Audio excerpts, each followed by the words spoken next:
Hi welcome to my channel Madhus educationers. This is your Madhusudan. ఈరోజు ఈ వీడియోలో ఏపీ ఇంటర్ ఎవరైతే రాశారో ఏపీ ఇంటర్ సప్లై ఎగ్జామినేషన్స్కి రాసిన వాళ్ళు, అలాగే ఇంప్రూవ్మెంట్ కోసం రాసినటువంటి స్టూడెంట్స్ అందరూ కూడా రిజల్ట్స్ ఎప్పుడు వస్తాయని చాలామంది అడుగుతున్నారు. దానికి సంబంధించిన ఒక అప్డేట్ మీకు ఈ వీడియో ద్వారా మీకు షేర్ చేస్తున్నాను. బట్ ఎవరైనా ఫస్ట్ టైం నా ఛానల్ చూసినట్టయితే ప్లీజ్ సబ్స్క్రైబ్ మై ఛానల్. ఇక విషయంలోకి వెళ్తే ఏపీ ఇంటర్కి సంబంధించిన ఎగ్జామినేషన్స్ అన్నీ అయిపోయి స్పాట్ ఎలా జరిగిందని ఒకసారి చూసినట్టయితే రెగ్యులర్ ఎగ్జామినేషన్స్తో పోల్చుకున్నట్టయితే ఈ స్పాట్ అనేది కొంత నార్మల్గానే జరిగింది. మ్యాక్సిమం చాలామంది సప్లిమెంటరీ ఎగ్జామినేషన్స్ రాసిన స్టూడెంట్స్ ఎక్కువ మంది ఉన్నారు కాబట్టి వాళ్ళని దృష్టిలో పెట్టుకొని ఒక అకాడమిక్ ఇయర్ వేస్ట్ అవ్వకూడదన్న కాన్సెప్ట్తోనే చాలామంది దిద్దినట్టుగా మనకు అర్థమవుతుంది. ఇకపోతే రిజల్ట్స్ పరిస్థితి ఎప్పుడు వస్తాయి అని ఒక్కసారి మనం చూసినట్టయితే స్పాట్ వాల్యుయేషన్ అన్ని సెంటర్స్లో కూడా చాలా లిమిటెడ్గా కొన్ని సెంటర్సే ఇచ్చారు. రెగ్యులర్ ఎగ్జామినేషన్స్తో పోల్చుకుంటే స్పాట్ క్యాంప్స్ కూడా తగ్గించేశారు సెంటర్స్ అనేవి.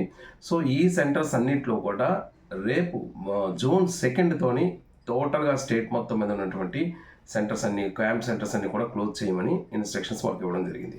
సో జూన్ 2 అంటే రేపు సోమవారం జూన్ 2 నుంచి మొత్తం టోటల్గా క్యాంప్ అన్ని సెంటర్స్లో కూడా స్పాట్ అనేది క్లోజ్ అయిపోతుంది.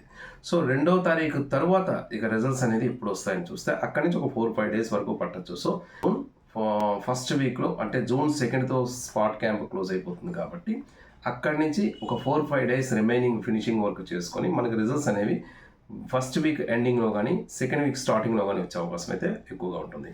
ఇకపోతే ఎవరైతే సప్లై ఎగ్జామినేషన్స్లో పాస్ అయ్యారో ఆ స్టూడెంట్స్ అందరికీ కూడా మీకు హైయర్ ఎడ్యుకేషన్ సంబంధించి ఖచ్చితంగా మాకు అవకాశంగా నోటిఫికేషన్స్ వస్తాయి. డిగ్రీ వెళ్ళాలనుకునే వాళ్ళకి ఒక ఫేజ్ ఉంటుంది. అలాగే ఎంసెట్ వాళ్ళకి కూడా కొంత అవకాశం వస్తుంది. సప్లై నుంచి వచ్చే వాళ్ళకి కూడా అవకాశం వస్తుంది. సో ఎవరు కూడా టెన్షన్ పడక్కర్లేదు. మీ రిజల్ట్స్ వచ్చిన తర్వాత మీరు పాస్ అయ్యారంటే ఆటోమేటిక్గా మీరు హైయర్ ఎడ్యుకేషన్కి మీరు వెళ్ళిపోవచ్చు. మీ అందరికీ కూడా మంచి జరగాలని ఆశిస్తున్నాను. Wish you all the best of luck. దీనికి సంబంధించి ఇంకా మీకు ఏమైనా డౌట్స్ ఉన్నట్టయితే కామెంట్ బాక్స్లో షేర్ చేయండి. తప్పకుండా నా ఇన్ఫర్మేషన్ మీకు ఇస్తాను. Thank you so much for your watching. This is your Madhusudan. Thank you.